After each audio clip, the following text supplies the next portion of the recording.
Welcome to No Wrong Choices. Along with Larry Shea and Tushar Saxena, I'm Larry Samuels. This is a podcast about the adventures of life, where each episode features a person who had a dream or an idea, chased it, and got there or got pretty darn close. This time out, we're talking to publicist Lainie Speiser, who has a very unique background of supporting adult entertainment stars and controversial clients such as Roger Stone. We got to know Lainie during our Sirius XM days and spent a fair amount of time with her. She's a really, really nice, good, and interesting person. Tushar, do you deserve the credit for bringing Lainie into our lives? Yes, I did bring Lainie into our lives, and honestly, it was one of the best things that I think I've done, because she's really cool. She's a really cool chick, as you always want to say about like that one female friend that you have who is more like hanging out with one of the guys in a lot of sense. That's who Lainie Speiser is. She's just a really cool chick, and you guys got to know her a bit on the air. I got to know her behind the scenes, because she used to be the person who handled all the bookings for when she was working at Penthouse magazine. She would handle all the bookings for the models. So if you wanted to get to them, you had to go through her and book spots with them. So I got to get to know her a little bit more on a personal level. And I got to tell you, like, I had been looking forward to this opportunity to speak to Lainie. Now, for us, we got to know Lainie in the Penthouse years.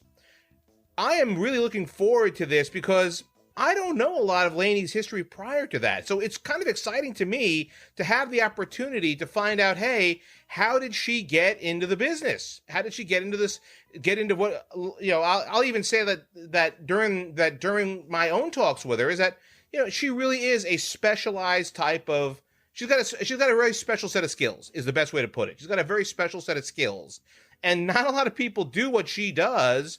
And it's just, I think it's a really cool story, and I think you'll all enjoy it.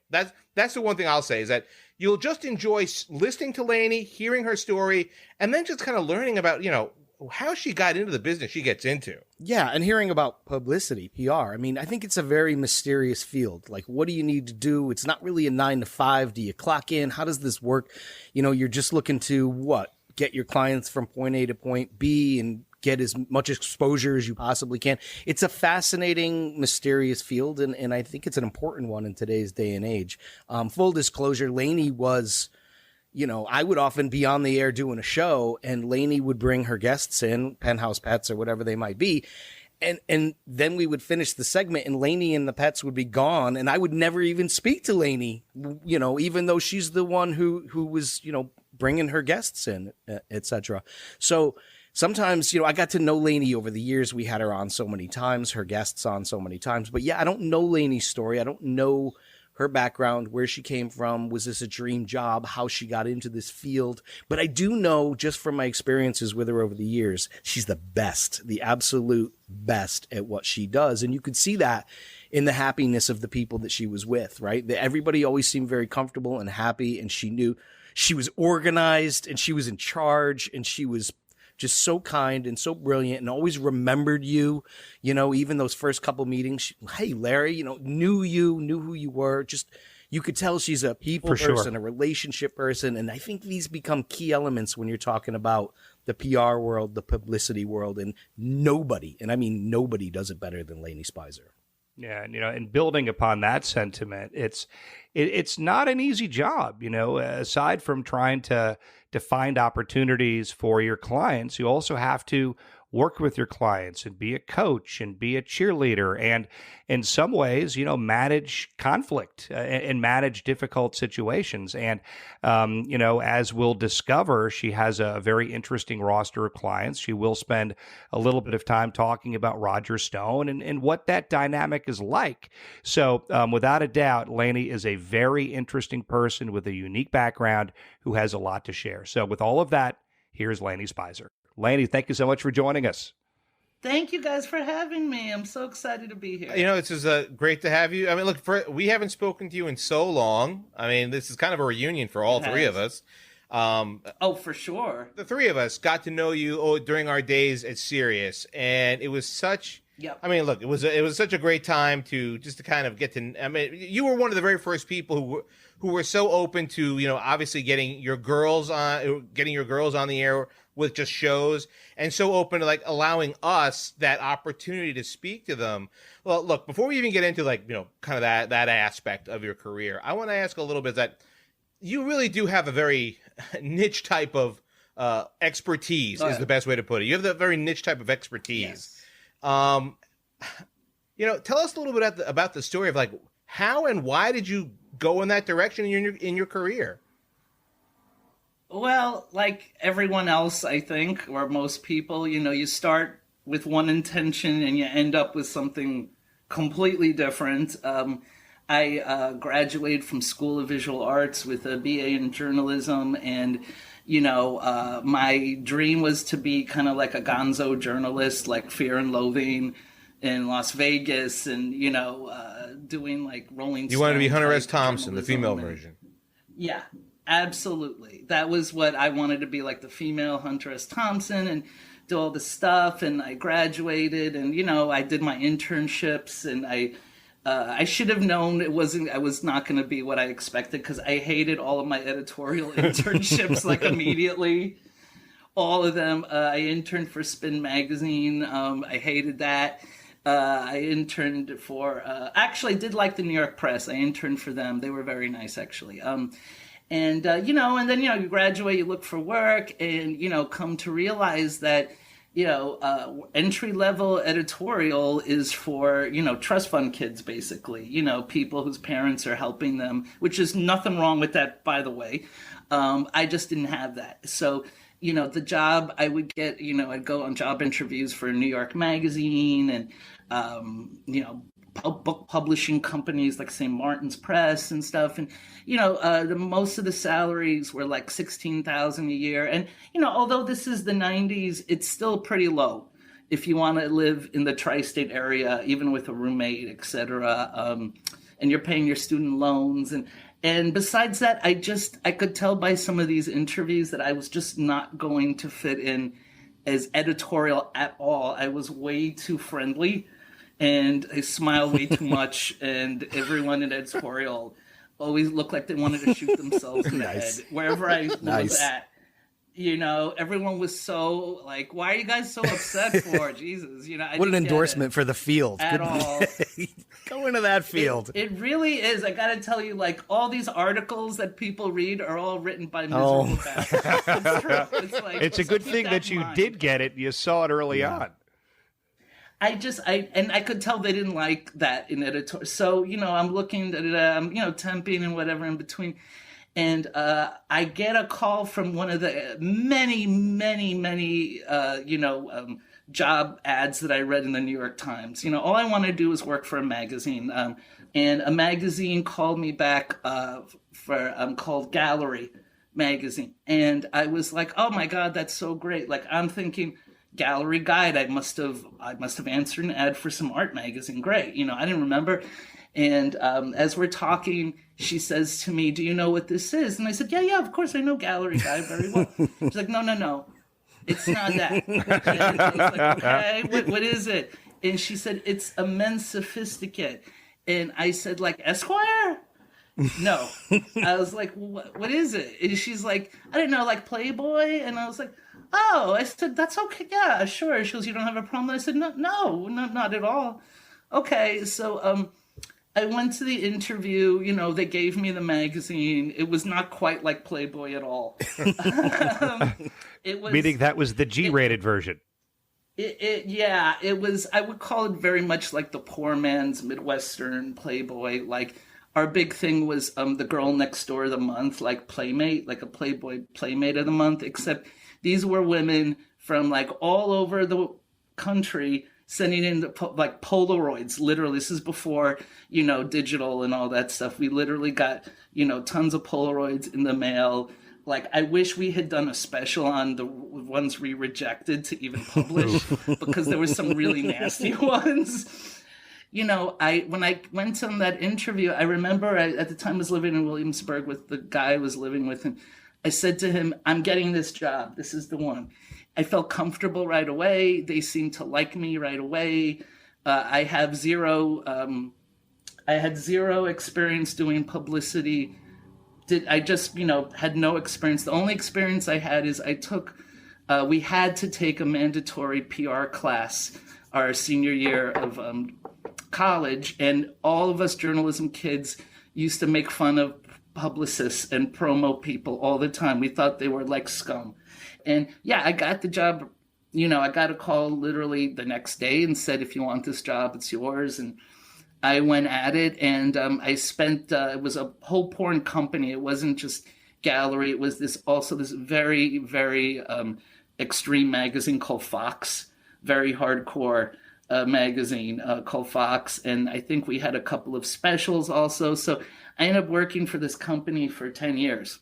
Lainie, let's take a pause there, because, you obviously are going to move on and be a star in this kind of work, but you have this aspect of your family, right? So did you have to explain it to mom and dad and friends and family? Sure. How did they accept it?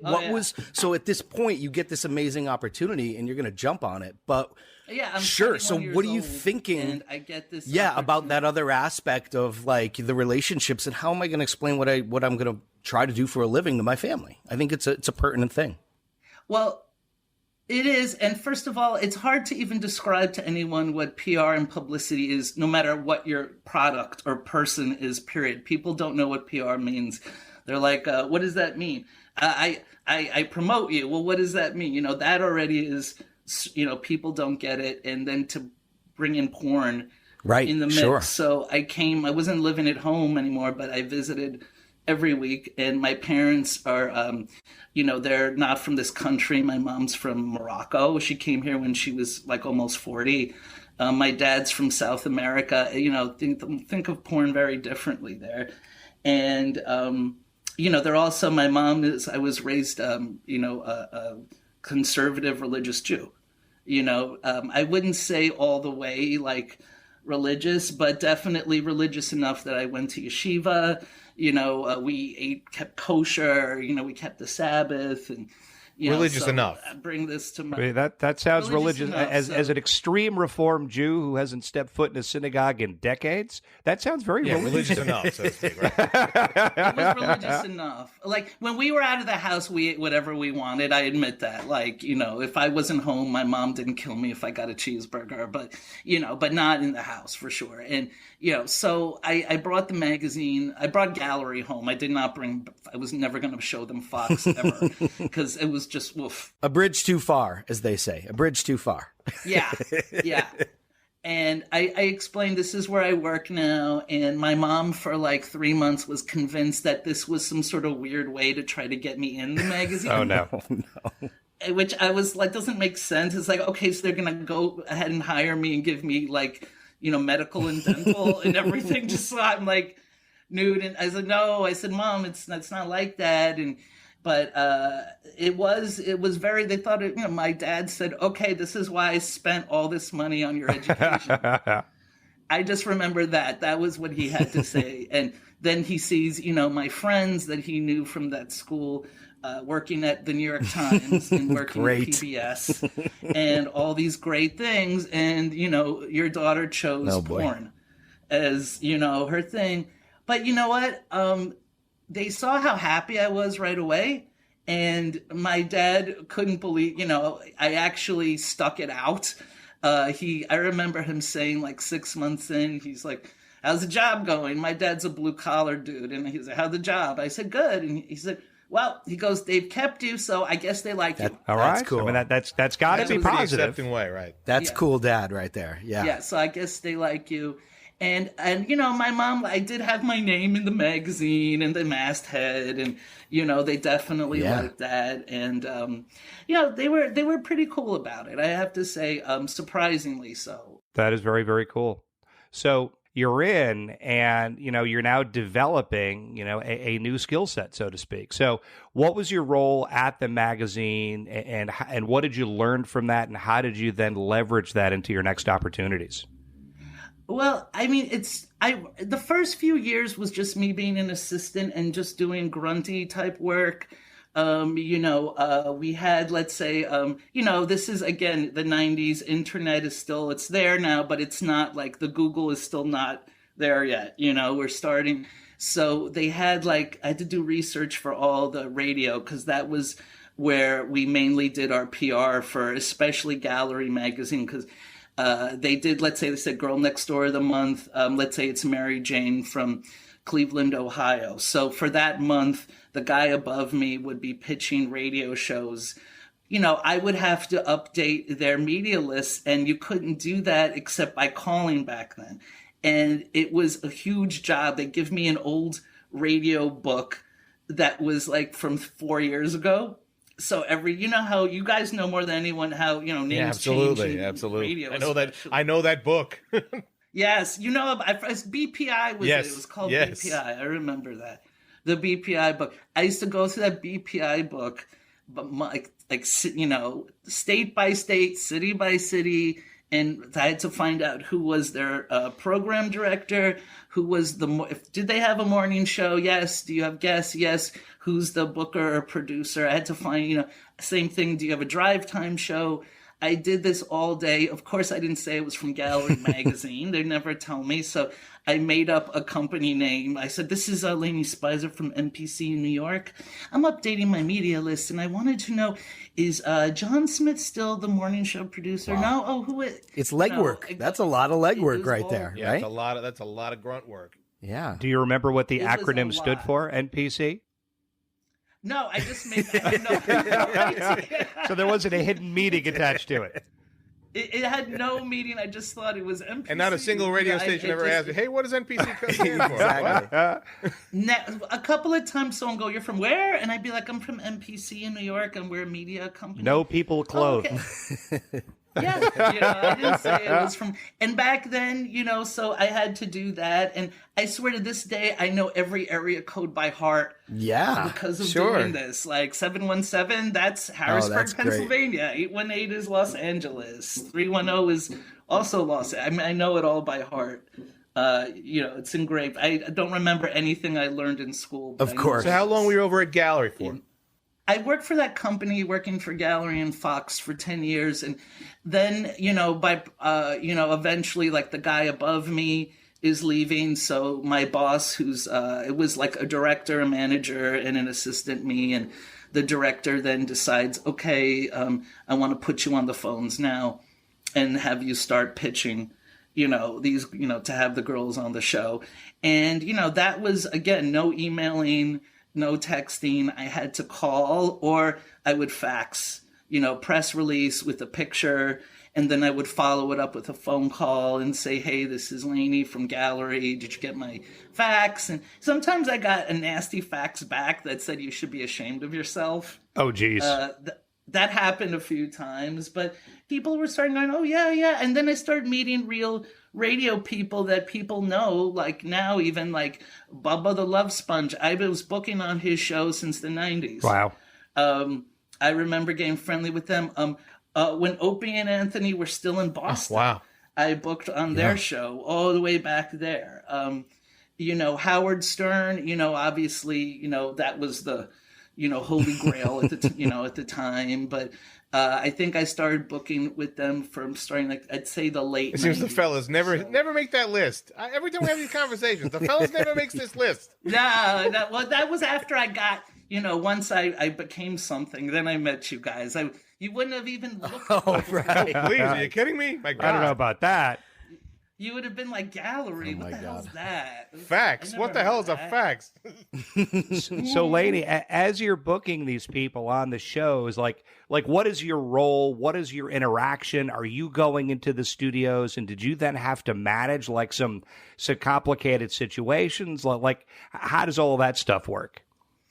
I definitely started working more with the centerfolds directly. And at the time, it's funny. I started out I was younger than some of them in the beginning. And then, we're about the same age, and you go from being called the babysitter to eventually being called the mama bear eventually and all that. But, I started, the girls would fly in. And of course there was always if there was a change in planes or, a flight delay or anything, some of these girls would call just scared out of their minds because they never, like some of them never even been on a plane, never left home. I remember one girl, she was lost in, her flight was delayed, so the car that we had to pick her up, I guess, had left, and she called in a panic from a payphone, didn't have any cell phones, and I said, okay, someone from the company's on their way, to pick you up. Just tell me where you're at. So when they call me, I'll tell them. And you just stay there. I said, so where are you? And this one girl, very beautiful girl, Debbie, I remember. She's like, I don't know.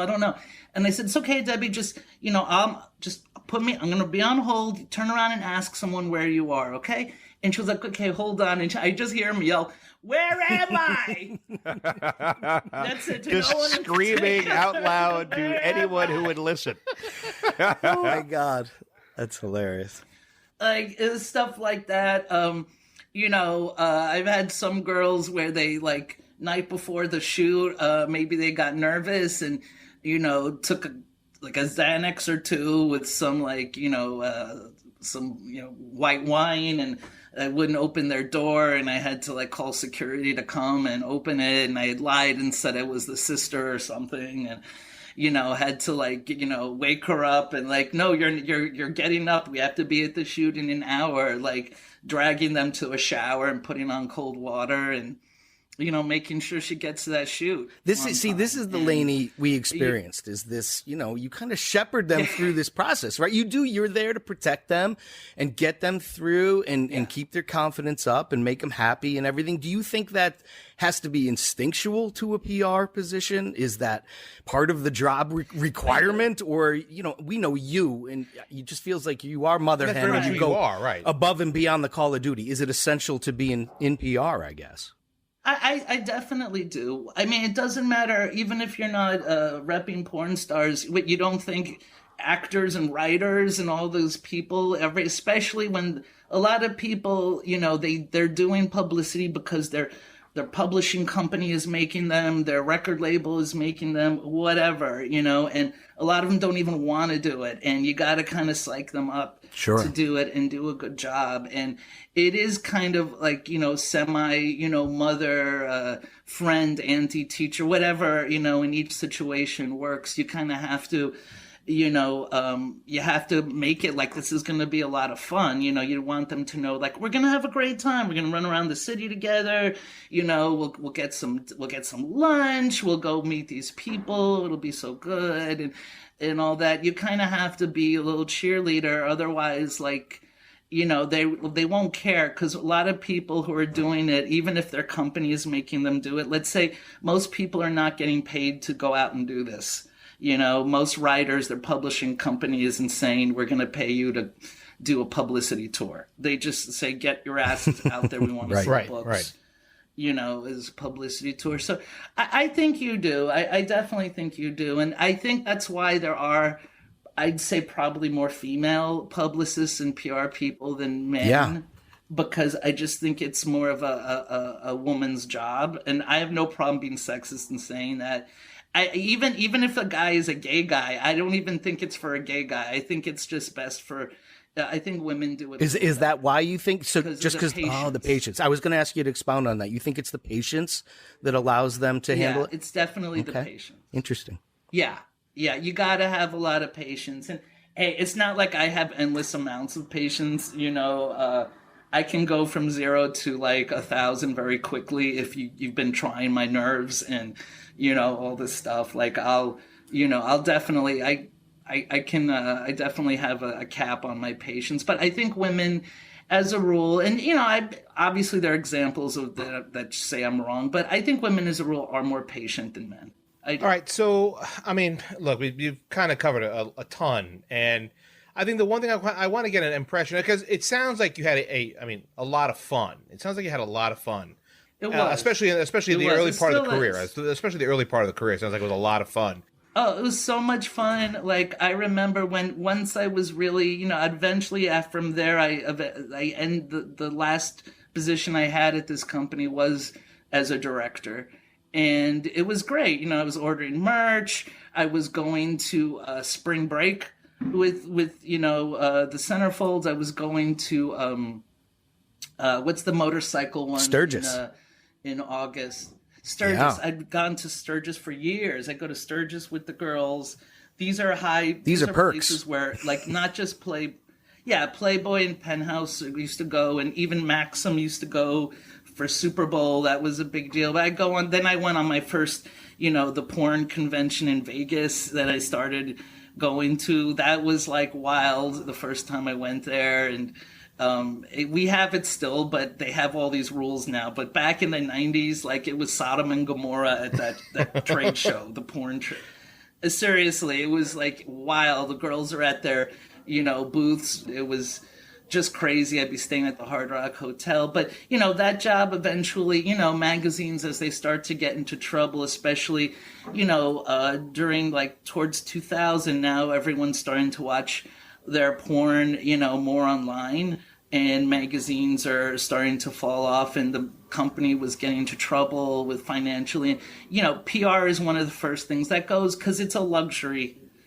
It's considered a luxury job, so to speak. You can put out a magazine without a PR person. So I got let go, and I remember the day they let me go, I said, can I just stay the day just so I can, cancel all the stuff I had going on? And the owner, who was very nice to me always, he's like, oh, he goes, if you want to do that, sure. I said, great. And with every phone call, I said, hey, I got to cancel. This is also my last day. If you know any good porn jobs behind the scenes, like, please refer. I did this with every single one until the producer of the Man Cow show, which I'm sure you guys have heard. Yeah, shout out in Chicago. Absolutely, yeah. Right. The producer of Man Cow, this great guy, Ken Smith, he called Penthouse, and because he remembered that the guy that was his contact said he was looking for someone a few days a week to just do media books. Relationships. It's all about relationships, right? Right, exactly. And that's because through the years at the first job, I kind of started cutting out this niche of being a media booker, because that's what I like doing the best. What year was that, Lainie? What year was that roughly?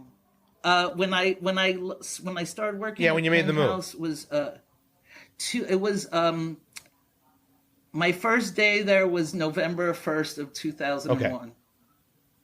And so I get hired there. It started out as 3 days a week, and just all that. But this was a dream come true for me, because I always loved, even when I was a little kid. In my day, you could sneak in the back of the newsstand and look at porn mags until the guy saw you and shooed you away. But that was mine. I like Penthouse because it had guys and girls in it. I got to see people actually having sex, which I was curious about, but it was very pretty and high end. And, the women were like, hair and makeup was just amazing, like out of Vogue magazine. And so when I got that in, I remember that an ex-boyfriend of mine had been working there, and he was really annoyed that I was there. And he came to my cubicle. I started out in a cubicle. I started all over again, basically. And he said, he goes, don't start walking around like you own the place. This job is temporary.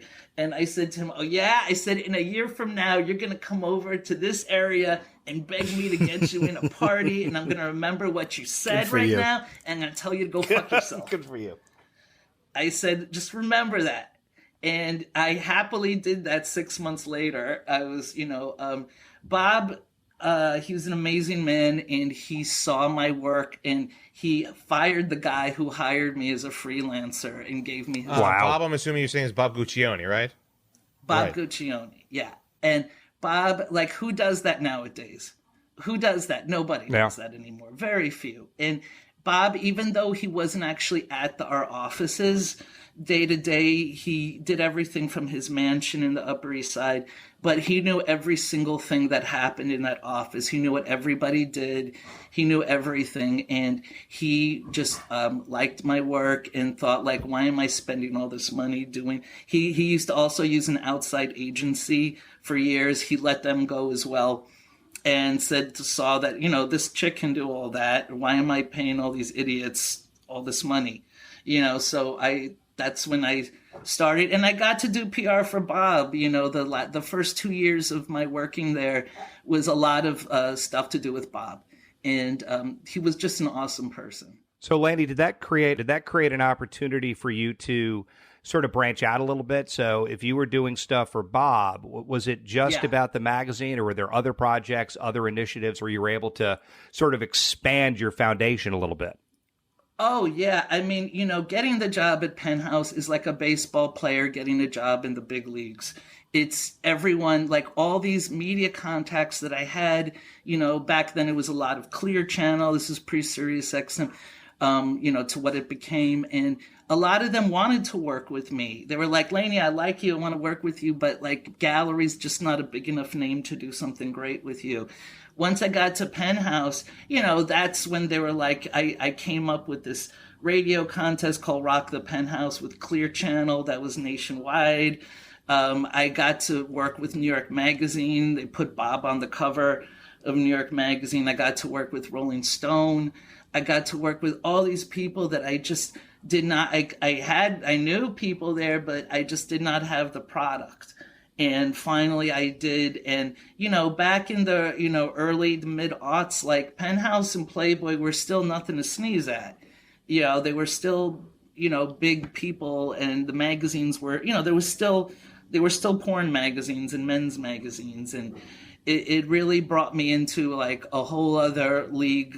I started booking on Howard Stern at least once a month, at least, when they were at K-Rock, and then, when they moved to Sirius XM. And it was great. It was so much fun, and I had a ball. It was a lot of work, but it was fun work, and it was just so great. It was wonderful. All right, so I kind of want to touch on that a little bit, because obviously you said you did all the legwork when you're talking about doing the Clear Channel stations and having to do travel in that sense. So how much did the job change, and let's say the industry as a whole change, when satellite radio came along? Obviously with XM and with Sirius, you're located in the city at this point, so Sirius is right by you. Yeah. So how much did the job change once satellite radio came along? Oh my God! Then that came along. It was just so wonderful. It was like a playground. You guys remember that? Like I was, not just, how even before Howard got there, I was already booking on it. I was booking with you guys. We were having fun. That's for sure. Booking with Derek and Romaine, and booking on Raw Dogs. The comedy channels, and the gay channel, and sports, and all of that. It was just so much fun. There was another show I booked on a lot. Remember the Wise? Oh my God, absolutely. Yeah. All right, let me just interrupt. So like, for those who don't know, Sirius is on one floor. Right? For those who've never been to Sirius before, all these stations were all essentially on one floor.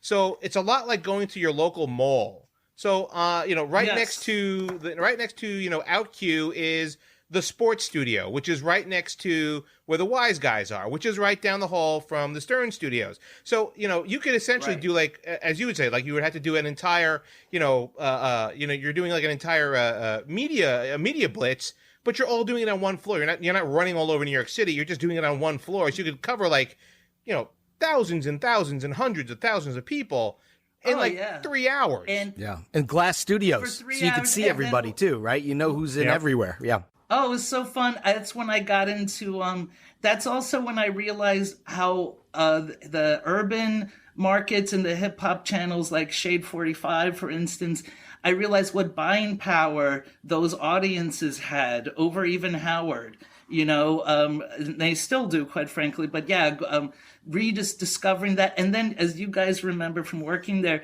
the coolest part was you'd be walking down the hallway and some rock star and his PR person would be, someone like a Keith Richards would be like walking the hall. I remember seeing Robert Plant one day. I'm like, where am I? I know, right? Robert Plant, Ringo Starr, I remember even with sports stuff, like I ran into Jerry Cooney. I think he just started his own show. The best, Jerry. There. Jerry's the best guy too. What a great, my God, what a great guy. He's such a nice guy. And everybody also, it wasn't just that you guys were all there. Everybody's attitude was so friendly and open. The place really lent itself to make you feel that way. So nobody was being snotty to everyone. You could walk right up to anyone and go like, "Oh my God, Jerry Cooney, I love The champ. you." We You all know, called him like the when champ. they- Anywhere you went, he was Yeah. the champ. And that was totally the way it was. Everyone was pulling in the same direction, so the energy was very positive, and it was very much like that. It was very much of a family. And Can I just give an image here? Sports, Lainie, this is what I always used to see. I always used to get up from my desk and come out into the lobby, and I'd see you sitting there with like 4 beautiful women next to a priest and 4 nuns. And I'd be like, this is where I work. This is a joke. I don't know what This the joke is is, serious, but this is a joke. serious satellite radio in a nutshell right here. Who was that nice priest that had a show Father on Dave. there? There was a priest. Father Dave. Dave. Yes. Yes. He was in the Irishman, by the way. He was in the movie The Irishman, by the way. So yeah. great. Oh, I Yes. didn't know that. I have to know. I saw that and I didn't even. He was so nice to us too. By the way, he was no Sweetheart attitude. of a guy. Look at us like we were devil's Absolutely. spawn. Yeah. That's my So image of nice serious. and some- Like in a nutshell. That's a good And that one. is that's Honestly- serious to a T right there. That's serious Yeah. to a T right there. It was, and I felt like the good humor lady. That's the only way I can Right. describe it. Bringing penthouse I'd pets come up- from station to station. What good humor you Exactly. bring, and cheer, of course. I felt like these girls were like, bomb pops and, banana splits. And there was like my little truck and I'd come around to each, Those interviews, Hey, those interviews were always so funny. I used to get the heads up. Hey, we've got the 2004, 2005, and 2006 penthouse pets coming on. I'd be like, great. What am I going to ask them? I used to always struggle with those interviews. They were so funny. How do you prepare for You this? guys were so much fun. We had a lot of fun. I think we used to hang out with you guys Yeah. a lot. Oh, for after sure, the We for show. did. sure. It was so much We had a fun. lot of fun. Don't get it Yep. don't get it twisted. Listen, For just three- because I'm for making three fun of nerds. myself in this Yeah, just moment. because he had a nerds. tough That's time, a lot I of missed, just because he had a tough time and doesn't mean Scott we did. Farrell was great. Yeah. Yeah, remember Yeah, Scott? Pharrell, of obviously. course. Pharrell as well. Oh my God. And Sweet Lou, who Oh, I used yeah. to love. Lou, Pellegrino. And they Yes. had Brad Sweat, who ended up boinking 1 or 2 of my girls. Well, he was in a book, stuff, right? and- He was. Yes, yes. Brad Sweat posed for my threesomes Yes. book. It was the first book I had out, and it was basically a how-to manual for vanilla type couples who were just curious. And the books came with color pictures that were not, they didn't show any genitalia. They were kind of like almost like romance cover type of, of erotica. And I was told that I could direct my own shoot in the New York part of the shoot. And I could also, they let me hire the penthouse pets as the women in the books. But I needed 2 dudes, and they were much more open about, like, they didn't have to be models as long as they were on the young side, not be very young, but youngish with a nice body. So I had Krista Ann, as you guys remember Krista? I'm Sure. sure well. Krista Yeah, yeah, Ann, the beautiful little Italian girl from Staten Island. She was dating a very handsome young man, and he was down when we were going to get paid. And I don't know how it happened. Somehow Brad volunteered. I did not have Volunteered. What a good did. guy. Oh my goodness. He did. He volunteered. I got to see Brad's ass nude in the shower scene, and where they had to put socks on their dicks. They put socks Like on the Red for Hot Chili Peppers. thing. And yes, it was very much like that. And yeah, Brad. And I remember soon after that photo shoot, I was boarding a plane for a business trip with Penthouse, and he was texting me. He's like, "How did it turn out? What did they think?" And I said, "Brad, you know what?" I said, "No news is good news. They only be happy. They paid you. It's in it. Great." I said, "You're going to be in the book. It's going to be wonderful." So how long were you at Penthouse, and what gave you the courage to go on your own is really what we want to know. Well, I was there for about 10 years, and I was so lucky because that magazine, that company went through so many changes. I saw a lot of great people get laid off, and I was luckily able to skirt it each time. I got like Bob eventually, he went the company went bankrupt. It was a total mess. Even as a publicist, I had to take calls constantly from New York press about the bankruptcy all the time. And then we got, and you guys remember the new owner that came in, Mark Bell, then, who was like as different as Bob. I kind of like, remember. Not much. I kind of remember. Yeah. he kind of was like he looked more like a guy who would own Facebook than a guy who would own Penthouse. Well, he definitely didn't have the He was, personality of Gucci, and that's for sure. yeah. Oh no, he had not. I mean, the guy. God bless you, Mark. You kept me on, so I appreciate you. But it was very. He was much more like let's just say he he buys the company with his investors and partners, and then the pet of the year party is happening, and I convinced him not to cancel it. I said, if we cancel the party, it's going to look like this magazine is really in the shitter. We need to do it. And I convinced him, fine. I hired Gilbert Gottfried as, you guys might have been there. I hired Gilbert as the comedian to host, quote unquote. It's basically 10 minutes worth of work. We always hired a comedian. He's on there. The late, great Gilbert, he starts doing his comedy, and the owners of Penthouse, oh my God, they were not ready for Gilbert at all. So we're all standing there, the owners and their wives. Their wives are there. These are like all from Boca Raton. It's a totally different feel, everything. Gilbert goes on, and his joke is like, a 10-year-old kid goes up to his father and says, Dad, can I have $50 for a blowjob? And the father says, I don't know. And I was like, I hear behind me the owner going, what the But this was a Penthouse party, right? What did they expect? At a Penthouse club, at a high-end gentleman's club. I had to convince him it took me a week to convince him to pay Gilbert the rest Oh, of the my money. God. Were they expecting cellos? I don't know, but that's what I had to go up against. But believe me, in 2 years' time, that owner got divorced. He suddenly was like a totally different guy, in like the span of 2 years. He got really into owning the magazine. I'm sure he did. And into the lifestyle. Yeah. And all that. But yeah, it was, they did things a little differently, but, they kept me on, and, I was doing, going on business trips, Florida for spring break, and, all these kind, like I said, Sturgis, all this stuff. But again, magazines are not doing well. And, finally I got laid off, with a bunch of people that day. And I actually was thinking to myself, when I got home, I thought to myself, you know what? Maybe I'm just going to live off unemployment. They gave me a decent severance. I'm going to try to go back to my roots and be a full-time writer and, give this a shot, finally, maybe this happened for a reason. I'm thinking that, but the day after I get laid off, at least 3 Penthouse pets who are also porn stars said, hey, I heard you got laid off. Does that mean I can hire you now? All right. So That's so interesting. So this is the next step. Obviously, this leads right to the next question. So was that the moment you said, okay, I'm going to put out my own shingle? Mm-hmm.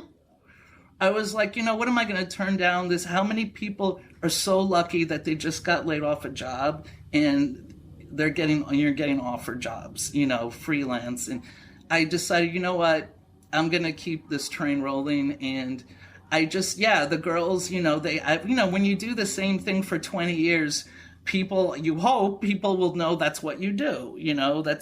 You're known as doing this. So, people came out of the woodwork and started hiring me. And what I thought was going to be temporary, just, 10 years later, grew to something totally different where I wasn't now. I started repping people that had nothing to do with porn whatsoever. And that was what, 2010 you're talking about?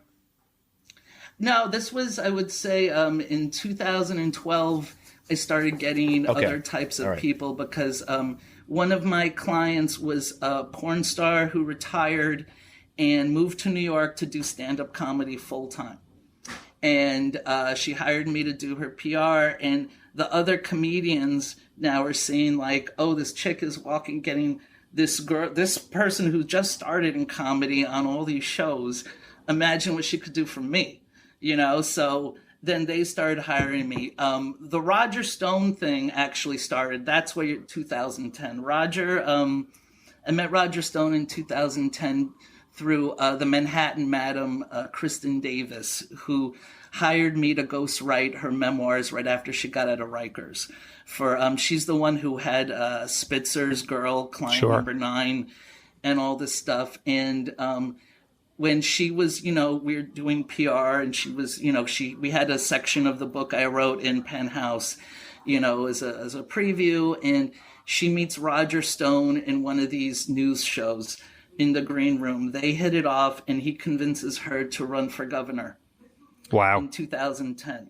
So I do her PR for this, and I bring, Penthouse pets. I was still working at Penthouse full time and all that stuff. And fast forward to afterwards, where Roger, has put out quite a bit of books. He's a very prolific writer, and he started hiring me to promote his books. And we start, again, doing media tours, running around the city together. And that also widens my PR base, because now I'm at Fox News. Now I'm at, all the news channels, CNN, HLN, all that stuff with Roger. So I start collecting those, just a bigger Rolodex just happening. Yes, all on my phone. So managing somebody Rolodex. Or being the publicist for somebody like Roger Stone, without getting into his politics and everything else, that has to be a very complicated set of circumstances, I would imagine. Like, what is it like managing that dynamic? Well, I mean, it was, first of all, one of the first times my father actually got excited about something I was doing with work, because my dad's an old Republican talk radio dude, and he loves Roger. And he, so I was just scared, because I knew I could book him on shows and all this stuff, but I really was like, part of being a publicist is you need to be able to talk to anybody and everybody, no matter what they do. You need to have that, gift of gab. And I was so nervous that we'd have nothing to talk about in between shows, that it was going to be awkward. And that was a big concern of mine. But as it turns out, like, Roger's actually a hoot to be around. He's really funny. He's very open about his life and about, obviously, his opinions on people. I remember he always liked to take me to Del Frisco's for lunch when we worked together and get like Kobe cheeseburgers. And I forgot what we were talking about, but somehow Barbara Bush came up, and I said that I actually liked her because she did this great reading program at one point. And he said, he kind of waved away. He goes, Lainie, she's a mean old alcoholic. And I was like, really? And he goes, oh yeah. He goes, she's despicable, Lainie. And, you'd figure, Republican, so Roger's an equal opportunity person to, like, he doesn't just love you because you're a Republican or a Democrat or a libertarian or anything like that. He says what he feels. He judges people individually. And what I really look, I'll be honest with you, a lot of people stop talking to me when they start seeing me posting that I'm taking pictures with.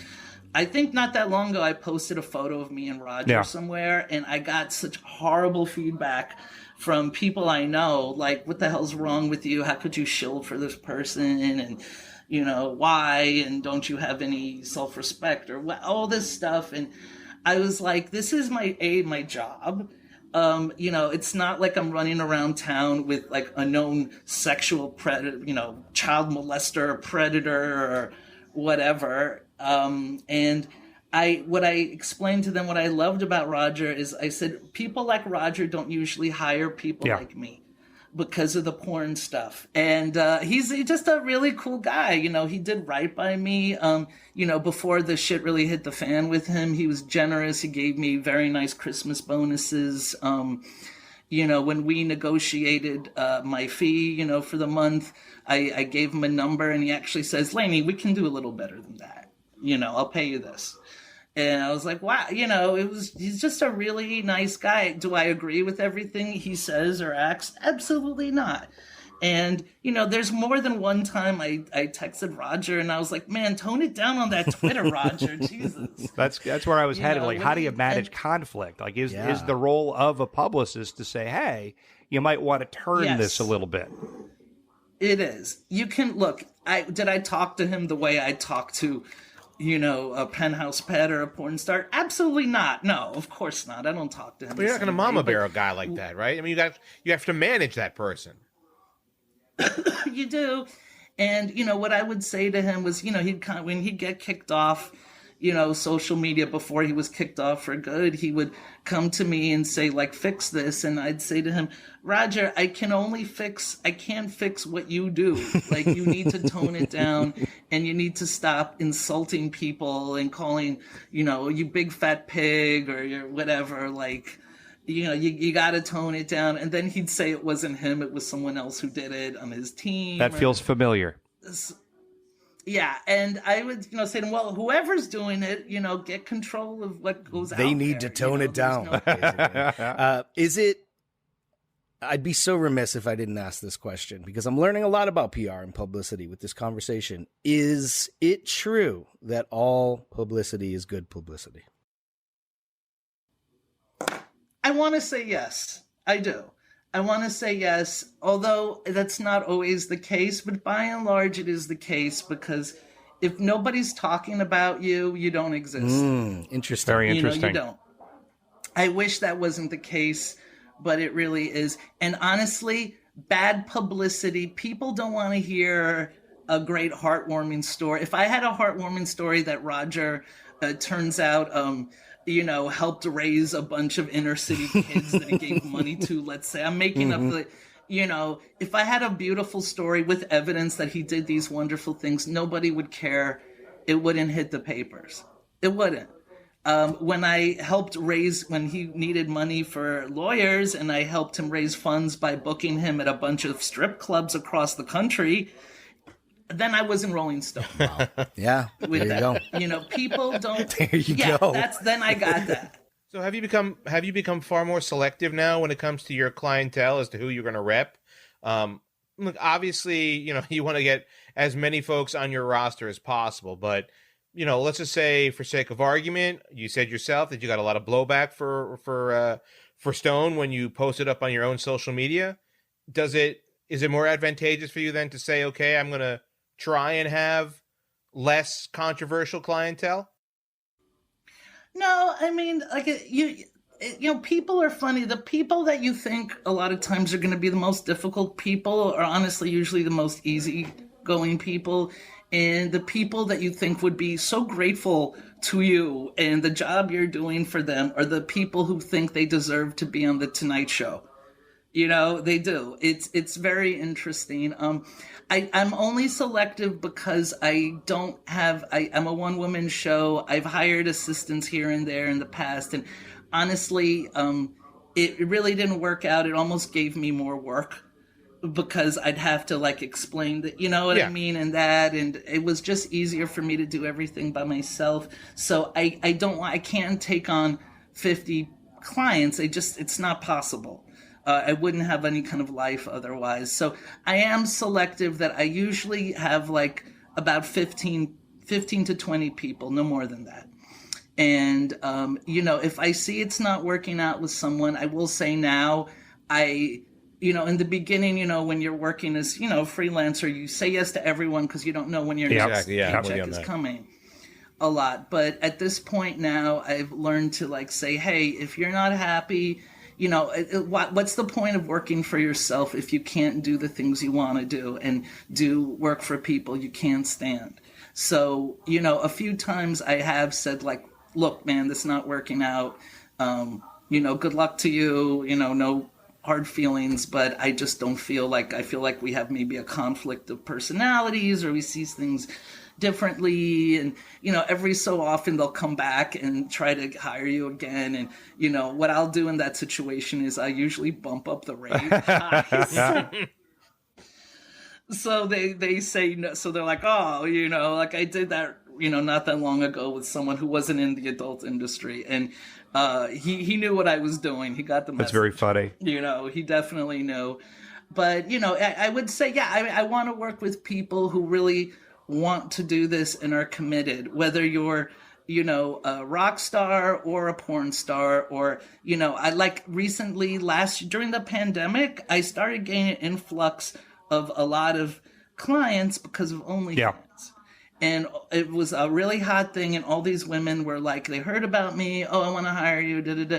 And half those women, it was not a good experience because they in a way, it wasn't their fault. They didn't really realize what publicity would be, and they weren't ready to commit their time, especially clients who, some of these women live, in Arkansas or whatever, in a small town, and they might not be comfortable just, doing a bunch of radio shows. A lot of them just want, get me one really good article that goes viral, and that's it. That's like, as I tell all of them, like, we're growing together. Like, I work for you, but this is teamwork. And if I do well, you do well, and vice versa. But if you're going to not take this seriously and not show up, to a Zoom call or not do that, you're just making me look bad and nobody's happy. You're not getting what you want. I've had girls hire me, pay me, and disappear. Like, I did one thing for them. They paid me, and then they weren't available for anything else, and I felt like I took like 3 months worth of money. Well, I know some people would think that's great, but you feel bad. You feel like kind of an idiot. While we're on the advice subject or in that area, young people who want to, obviously you've taken a very atypical path to get where you are, but for young people who would like to get into the publicity game, what would you advise them to do? What path should they take? That is a good question. Actually, look, I would say if you're interested in doing that, I would say, see about doing some publicity on spec for some people, so you can like show someone that what you can do. When I was at Gallery Magazine, sometimes I would do some stuff for free here and there that came across, my desk. Like, there was this band called Urban Art Tribe that did this multi-level music, dance, art kind of thing. And I was asked, could I help? Obviously they're free, they're artists. And, I wanted to see what I could do. So I, started sending in press releases to Time Out New York, and, and they got covered, and I was thrilled. I remember being so thrilled because it was the first really mainstream thing I had done on the sly. Like, when I called the guy that I did this for, I was practically hyperventilating. I was so excited. It was a big deal to me. But of course, the person didn't care less, which happens a lot, But I would say, like, you want to show that you have some connections, you can make them on your own, start. If you know someone who's a model or a writer, and you see like, oh, you need to get, you need some publicity, let me help. And it's, this is the long game. So it's totally fine to take work for free to sort of build up, also build up a footprint online. Right now being online, social media is I wish it wasn't as important as it is, but it really, really is. So, even if you're just a publicist, like, you gotta really pay attention to social media and give the impression that you're moving and doing stuff. And, like I take pictures, as you guys know, everywhere I go, I take pictures of the girls here or there. And we've started to do that at Tushar to promote our show. We take pictures of him everywhere. Yes, he's very Post him all over the place. I know I have pictures of the three of you guys. Most of them are just here in my apartment, but okay, whatever. Yeah. I'd love to see those, Lainie, actually. That would be fun. I have to dig them up. I know I have at least a couple. I have to, with all that stuff. During the time of, like, Jamie Lynn, I'd say, like, 2006, 2005. The Pinnacle. Let's go back to the Pinnacle. That's right. Yeah, the Pinnacle. The fun years, the really fun years, for sure. It was so much fun. The girls loved you guys. We had a lot of fun. We had a lot of fun. So, and you let them make fun of course. you. Like, you let them tease you, and you took like a little abuse. Oh, for sure. And really beautiful women are talking to me? Yes. Do whatever you want. Very, very, very fun day. So, Lainie, if anybody wants to, hire you or find you or learn more about you or read your books, what would you recommend they do? I would say go on. This is some more advice to the little publicists out there. I used to have a website, huge waste of money. Huge waste of money. If you want to do one because you just want to, great. But honestly, it's like a pain in the ass to maintain, and it's a very fast paced kind of business. So people sometimes don't even want to go look at your website. They just meet. So I'd say social media. So anyone who's interested in me can, you can plainly see my work on social media, and on Twitter and Instagram, I'm at Miss Lainie, which is MISSLAINIE. And if you want to peruse any of I have 6 books out, all about sex, all geared mainly towards couples who are bored. And I have a book about role play. I have a book about threesomes that I mentioned. I have a book about oral sex. All that stuff. So all you do is go on Amazon under my name, Lainie Speiser. That's LAINIE. Last name is SPEISER.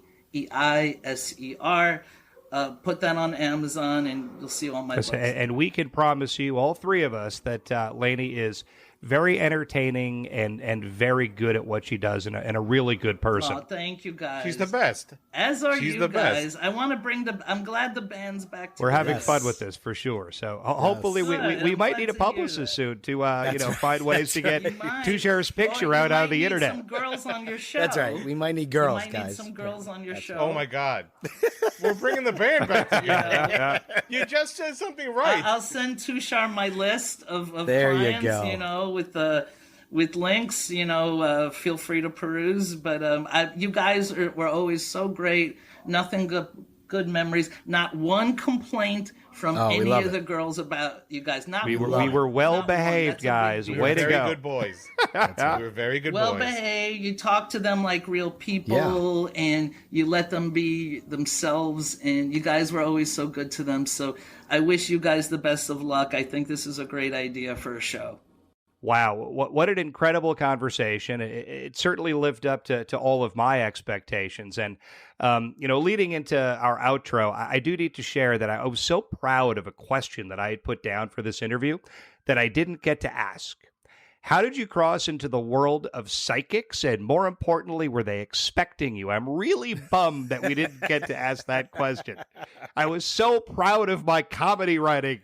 Oh anyway, God. What a great discussion. Larry Shea, what are your thoughts? Yeah, I think Lainie offers tremendous insight into a world and a career that for me is very mysterious. I mean, there's still so many questions I wanted to ask her about, and she touched on a lot of them, but we could go another hour with her, honestly. How do you get paid? Is it a contract? How do you negotiate these fees? Is it hourly? I mean, you're talking about a field PR where you're with the client at a venue and you're taking them to a million different places. You're entertaining them, whining and dining them. I mean, there's a lot to this job, and I'm so curious about so much more of it. But I think she offered some great insight into how to get started, what to do, kind of the grassroots approach. I mean, these are things that people can do now to get into the world of publicity, just represent a band that needs to be pushed a little bit or something like that. But the big theme above all, and we hit it almost on every show, is relationships. She has this digital Rolodex that is probably the most important thing to her field, which is connections, people. Will so-and-so pick up my call? Can I get so-and-so on this show or that show? And Lainie's just the best at it, and it's just proven with this interview. Look, unlike you guys, and she talked about it a lot, she said it as well, I got to know the good humor lady, so it was pretty cool, right? I got to get to know the good humor lady, Such right? a great line. I got to know her. That's right. And the The good humor lady used to leave before I got to say know. hello to her. She would take the ice cream exactly. away. I got to know the good humor lady pretty well. So she's in my electronic Rolodex.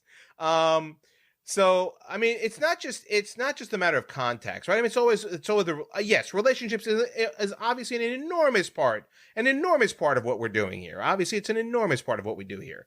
But the other part is you got to love what you do, and that's what she does. She loves what she does, and if you put that kind of passion into the work that you do, well, then you know what? It doesn't feel like work at all. And we talk about it all the time. Like, if you don't love what you do, then you really are working for a living. And if you love what you do, then it never feels like work, and you want to continue to do it all the time. Yeah, and one of the things that you talked about towards the beginning of the interview that that I was very curious to hear her address was the idea of stepping into the adult entertainment world and what the reaction of her family was going to be. And I found it very interesting that they wound up being supportive and that she had the self-confidence in a way to just keep going. This is my life. This is what I'm doing. I love it. I'm happy. Here we go. And there was no looking back. And that really stood out to me. Yeah, I'm glad you just said that. Courageousness, right? I mean, she was so courageous into sticking to her guns. And she the way she tells the story, she says it with such ease. Nonchalance. Like Nonchalance, no choice, you know? Right. But honestly, when you look at these types of careers, when you think about explaining that to your family or your friends, and then later representing someone like Roger Stone and losing friends because you have that representation of somebody who, honestly, you know, she's just putting a roof over her head. She's putting food on her table. Like, that's a job. Like, you don't have to be politically bound to a person to represent them and have, you know, a PR campaign for them. And I think she put those things so well. And I thank you, Sam, for bringing that up, because courageousness really just strikes me with how she stuck to her guns and was like, this is who I am. This is what I'm doing. And I love it. And that's awesome to you hear it, right? When she's telling those stories. Yeah, for sure. You know, I also found it very interesting how she handled the Roger Stone portion of our conversation, and very positive, very direct, very honest. And very smooth. You can tell that she's very good at what she does because she just went right through that entire story, and it felt uplifting and great and insightful. So I just thought that was that stood out to me as well. Too sharp. You know, before we did this interview, obviously I had to contact her, and the one thing I had not done is spoken to Lainie. I gotta say, I don't think I've spoken to Lainie prior to this interview in probably 10 years, which is, you know, obviously it's a long time for folks. But when Lainie and I connected on the phone, it was like not a day had passed. I can tell you that when I got her on the phone for that first time, we spoke for about an hour and a half, as if no time had passed whatsoever. Which is really good news when considering that we're going to be hiring her very soon to do some publicity work for us, which is all about getting Tushar Saxena blasted all throughout the digital universe. You don't need to hire people for that. I'm more than capable of doing that all on my own. Oh, my God. But no, I mean, I'm sorry. But, you know, but that's who Lainie is. Like, I mean, she never forgets. And she truly is all about, like, and you said it before, Shay, is that she always remembers the people who were good to her, and she treats them with the same type of dignity and respect always. And that's why she's so great to work with. And look, at the end of the day, she's not just a great person to work with, she's a really good friend as well. She's a good friend of this program. She's a good friend of mine personally. Yeah, and she was very good to us over the years. So we thank Lainie Speiser for joining this episode of No Wrong Choices. Be sure to look for her on Twitter and Instagram at Miss Lainie or in the Amazon bookstore. We also thank you for joining this episode of No Wrong Choices. We post about once a week, so please follow us here or check out our website at nowrongchoices.com. You can also find us on social media. Our handles on Twitter and Instagram are The Fellas NWC. At Facebook, you can find us at No Wrong Choices. On behalf of Larry Shea and Tushar Saxena, I am Larry Samuels, and we are The Fellas.